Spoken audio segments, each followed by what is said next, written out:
Hello and welcome to this Tuts Plus series, Tumblr Theming 101. In this video, we'll be looking at creating the markup for our video and our audio post type.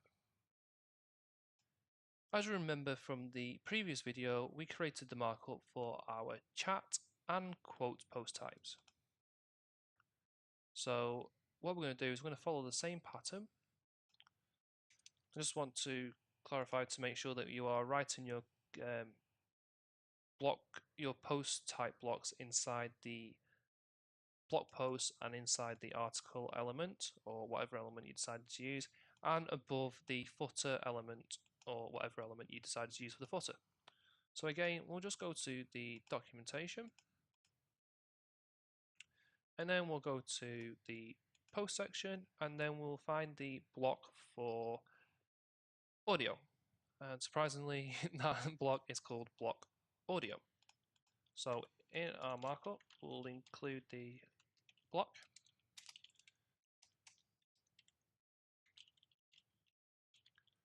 And then in the documentation, we'll go to the audio post section.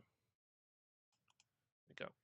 Now, audio posts, in terms of theme development, have taken a bit of a change over the last 6 to 12 months.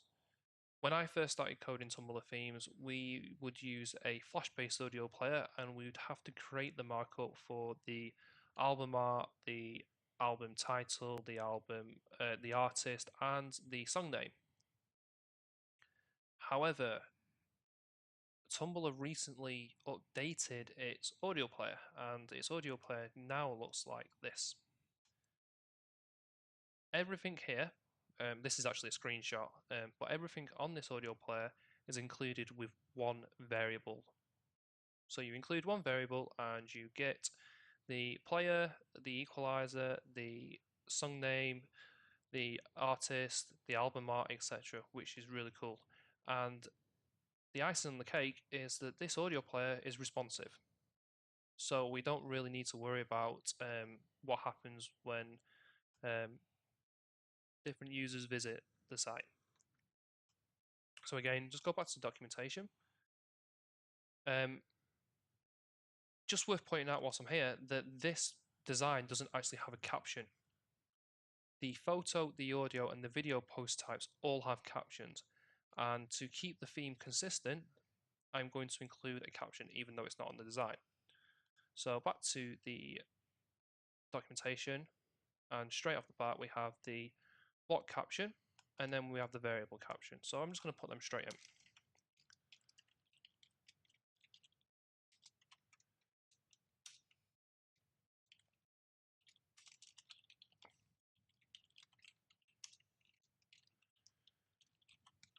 Now, as mentioned, we're going to use the newer audio player, and this is easy to use. We're just going to include the variable named audio embed.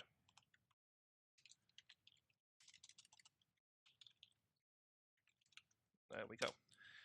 And that should be everything related to an audio post. Now, I'm just going to quickly run through the rest of the variables and blocks.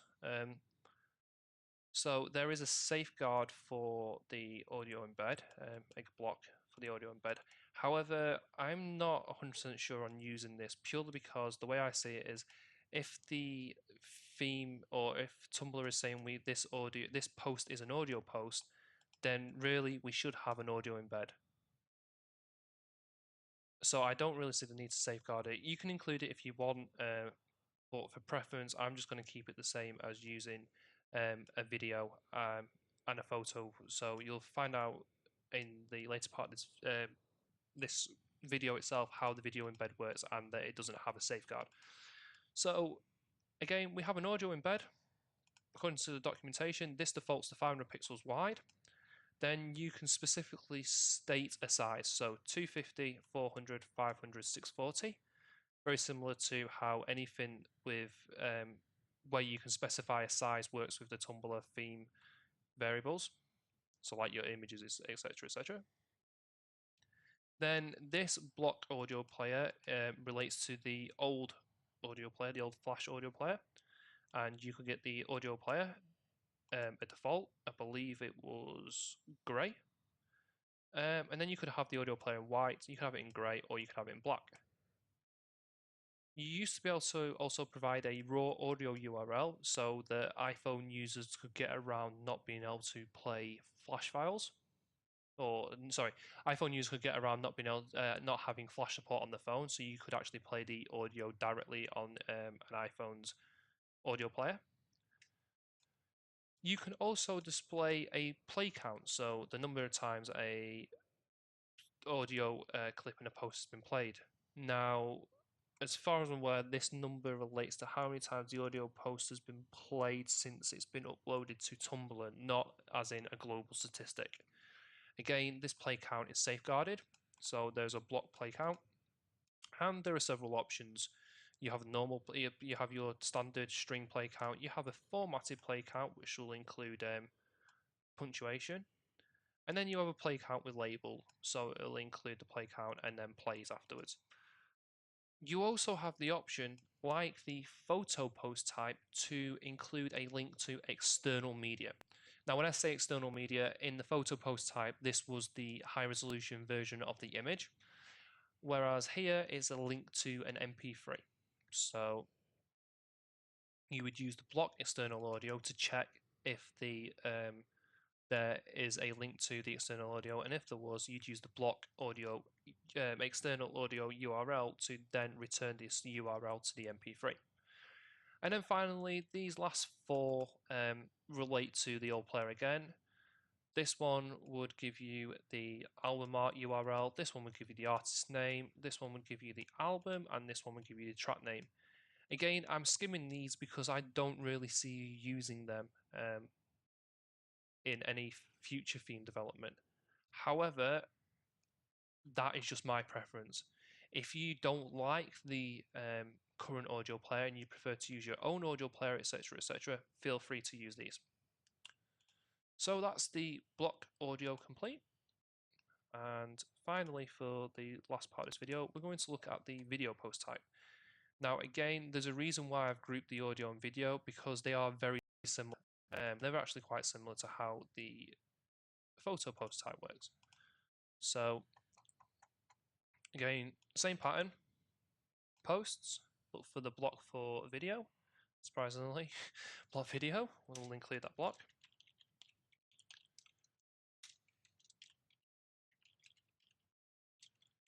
There we go. And then we're just going to go to the documentation and look for the video post section. Okay, so as mentioned before, this video posting is very similar to the audio post. So we're still going to do the check for a caption, and then we'll use the caption variable. And then the video embed is split into two. We can get it at 700, 500, 400, and 250 pixels wide. And we can get it with a light box or without a light box. So for the sake of the theme, I'm going to decide to embed the video in the page and not use a light box. And I'm going to use the video embed 500. So that is the variable video embed -500.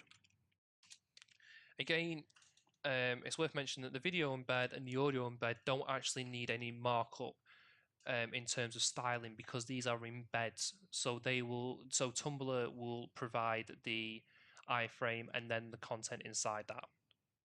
The content inside that usually itself is provided by either Tumblr's native video or audio player or a third-party supplier such as SoundCloud, Grooveshark, Spotify for audio, and then for video, YouTube, etc. As mentioned, I would like the photo, the audio, and the video post types all to have an option to display the caption. So we go through the block caption again, and then we include the variable caption. And then finally, we close the block caption.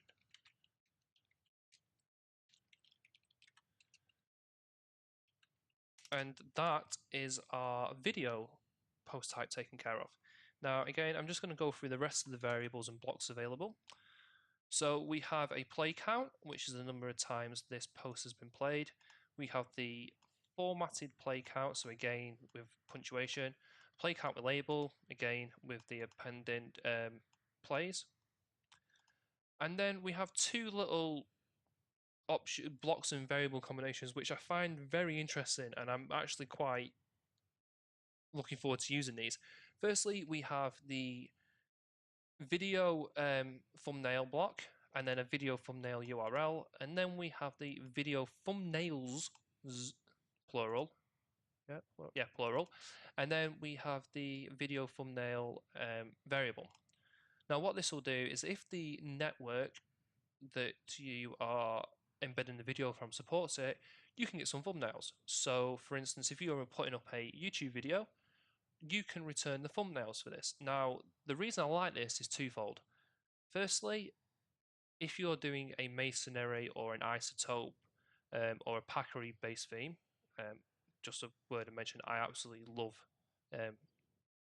these little libraries, and a massive thank you for creating them. You could use the image thumbnail for the posts rather than embedding the actual video player. Now, obviously, masonry is usually used to display little blocks or little posts as blocks. So, for instance, if you had a video site and you want to display 15 videos per page, all in one go, you have to do 15 video embeds. However, you could counteract that and just display 15 video thumbnails, one for each video, and then when the user clicks on this thumbnail, load the embed. So it's a nice little shortcut. The second reason I really like this idea is that you could actually do video previews before the embed's even loaded. If there is multiple thumbnails, you could do it so that they cycle through the thumbnails and give you an idea of what the video is before you played it, which I think is kind of a cool feature, and it's actually not something I've seen in a theme yet. So if you do decide to go that way, I would love to see what you've done it, and if I ever do decide to go that way, I'll be sure to show and let you know. Now, the last thing I want to address very quickly is I mentioned I wasn't going to include the block audio embed purely because I wanted to copy the same pattern as my video embed. And as you can see, there isn't a block video embed. So there's no safeguard for these. And the reason I presume this is because if the post is a video post type, then there has to be a video. There is no video post type without a video. And that's my argument for the audio. There is no audio embed without any audio or an audio player. So far, I haven't had any issues with this. But again, if you do, please put a mention in the comments below and I'll do my best to try and advise. So that is the end of this video. We have covered the audio post type and the video post type. In the next video, we'll be looking at adding the final post type, which is the link post type, and then the final few bits of markup for the index page, the pagination and the footer. So I do hope you will join us then.